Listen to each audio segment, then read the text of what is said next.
Hier, la plateforme YouTube m'a proposé une vidéo dans laquelle on montrait comment confectionner une peinture bio à la maison. J'étais stupéfaite de savoir que c'était possible de faire ça.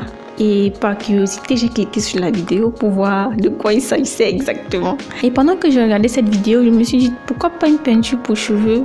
Je me suis aussi souvenu qu'il existe déjà des produits dans le commerce qui jouent ce rôle-là et qui sont communément appelés scies colorantes. Mais ces produits ont une composition très douteuse et de plus, dans mon pays, ils ne sont pas très accessibles.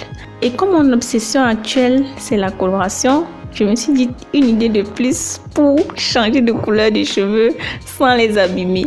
En faisant recours à un colorant alimentaire fait à base de persil. Donc dans cette vidéo, je vais te montrer comment est-ce que j'ai confectionné ma scie colorante et bouclante à la maison avec des produits 100% bio.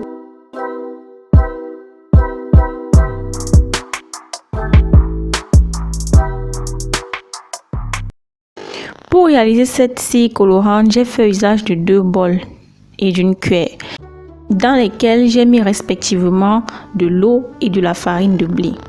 Puis, j'ai procédé au mélange des deux, histoire d'avoir un résultat liquide.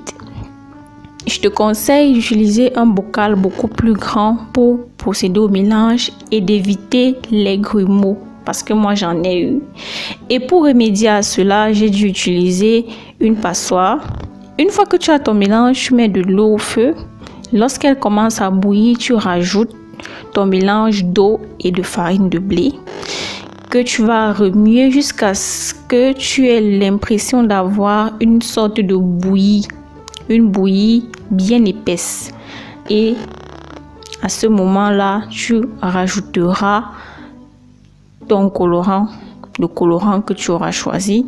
Tu peux acheter un colorant bio dans le commerce. Tu peux avoir un colorant alimentaire. Il existe énormément de colorants dans le commerce. Moi, j'en avais déjà à la maison, donc j'en ai pas acheté. Et ce colorant alimentaire est relativement simple à concevoir. Tu peux juste sécher tes feuilles de persil et puis écraser. Ensuite, j'ai rajouté de la glycérine végétale dans mon mélange. Donc, le mélange que j'ai obtenu avait encore des grumeaux.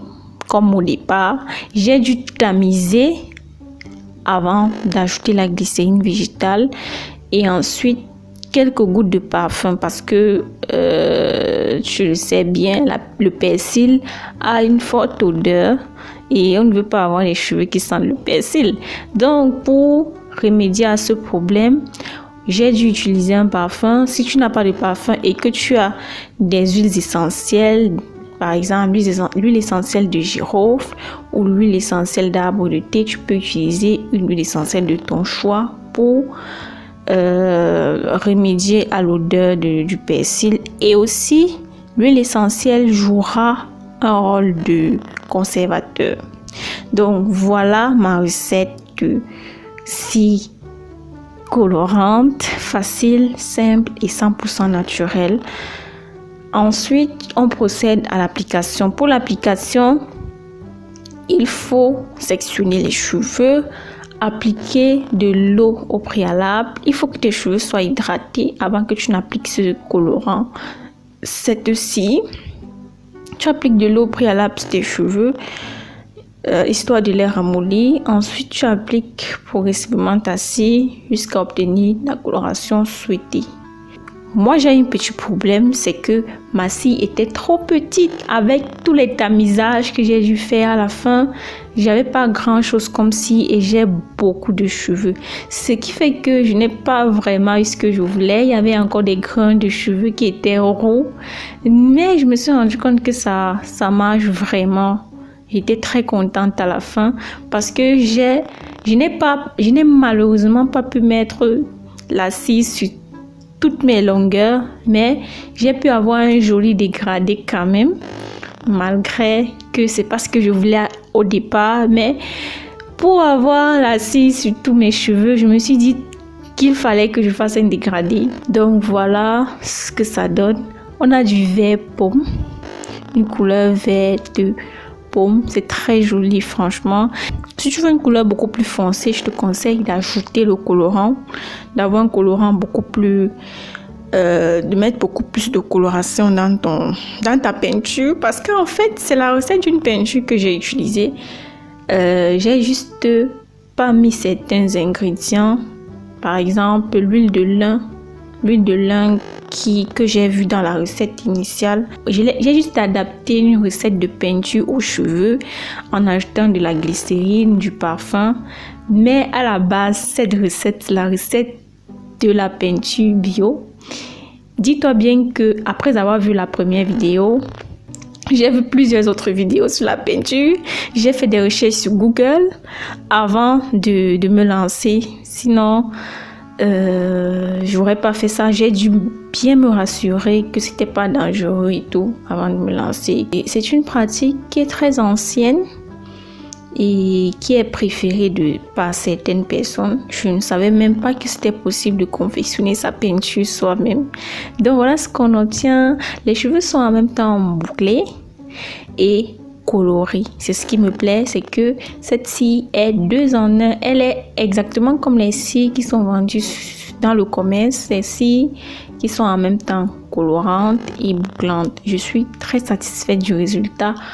Au niveau du fait que ça colore, parce que j'avais un peu peur qu'en séchant, mes cheveux ne gardent pas la couleur. Donc, je suis très satisfaite du fait que ça colore.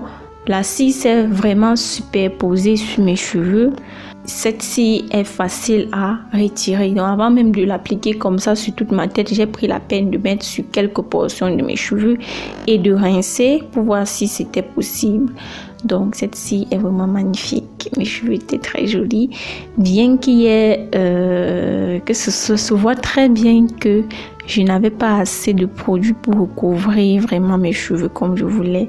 J'étais très contente à la fin parce que c'est trop beau. C'est trop beau. Donc, je compte retenter l'expérience et remédier à certains problèmes comme le fait que ça colle aux mains. Donc, ça colle aux mains et il y a aussi du transfert au niveau du vêtement.